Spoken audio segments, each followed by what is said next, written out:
A gente tem o tecido que chama de ndope. É um tecido de Camarões.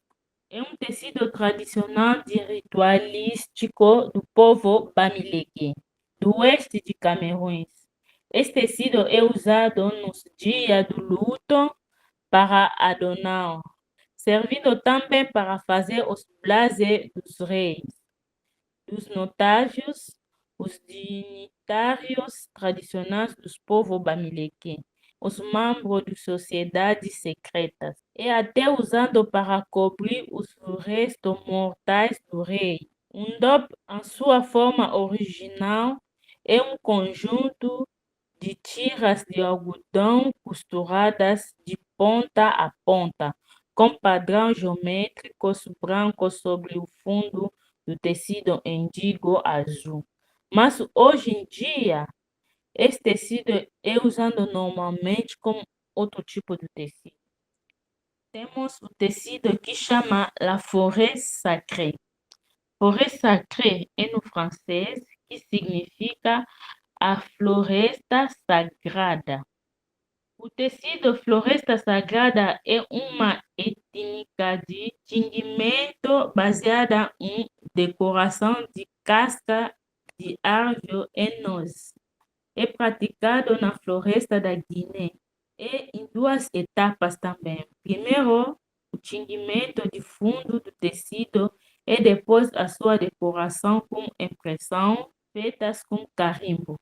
O tingimento da floresta sagrada é um dos trabalhos típicos desta região, acessível a todos, sem distinção étnica, social ou de gênero.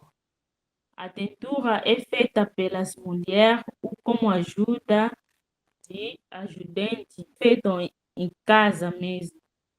Assim, ajuda as mulheres a fazerem também os trabalhos dentro da casa. As mulheres ficam juntas para trabalhar no grupo. Aqui temos Samacaca, também é famoso. Samacaca é da Angola, é baseado no símbolo de uma tribo ou etnia chamada Mumuila, que fica no sul de Angola. Os Mumuila usam as roupas com cores vivas. O tecido samacaca é impresso de todas as cores da bandeira angolana, com preto, vermelho e amarelo. Aqui vou falar um pouco sobre os povos Mumuila. Antigamente, eles não usavam as roupas, eles andavam nua. Ele pintava o corpo deles com pintura, eles são fortes no pintura.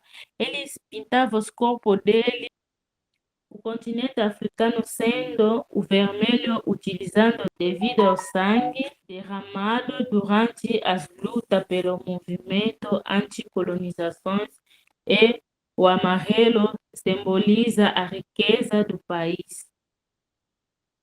Aqui temos o tecido veludo do Kassai, é feito em duas partes.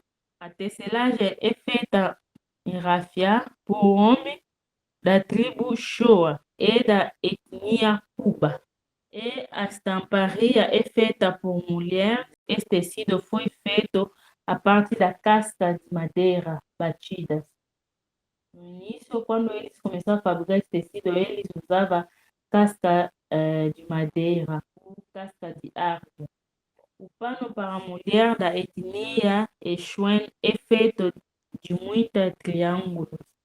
O método do desenho é muito significativo para os povos cubas, porque ele simboliza o poder. O tecido é feito de fibra fina, folha de palmeira jovem seca, colocada tudo junto para formar uma base da ráfia que mede 2 a 4 metros de altura. As fibras são entrelaçadas para formar um efeito do veludo. A ideia de fabricação desse tecido não foi para fazer as roupas, mas sim para a cobertura da cama é no trono do reino porque o tecido é muito pesado. O tecido Ndembele é o nome da língua e da região. Então, lá no África do Sul, tem uma região que chama de Ndembele. As mulheres Ndembele são conhecidas por sua cultura da técnica de pintura, com cores sólidas que inspira o surgimento de uma estética e estratégia que identifica a história de origem do povo Ndembele. Esse tecido, quando você usa, todo mundo tem que saber se esse tecido é dos povos Ndembele, porque lá na África do Sul eles são fortes, fortes na pintura, fortes na miçanga. Isso é da África do Sul também. É um tecido emblemático da África do Sul que pode ser chamada de chue-chue. É um texto colorido que toda nação é apaixonada. É muito usado com profissionais de design para fabricar de bolsas, capas de almofada, roupas. Algumas até fazem bichinho de pelúcia para criança. O processo que produziu padrões tão precisos é de origem da Europa. Durante os séculos XVIII e XIX, os fabricantes de textis europeus desenvolveram essa técnica de impressão por branqueamento, hoje exclusiva da África do Sul. Depois temos tecido Manjek, é do Senegal, Guiné-Bissau e Gâmbia. O tecido Manjak é o tecido tradicional da África do Oeste. Esse tecido foi fabricado para cerimônias de nascimento, casamento, batismo e ritos funerários. Porque na África, quando você vai no rito funerário, as pessoas se vestem, botam maquiagem. Então, esse tecido usava assim. Hoje em dia é muito utilizado para móveis, roupa, acessórios. É usado também para muita coleção no Senegal.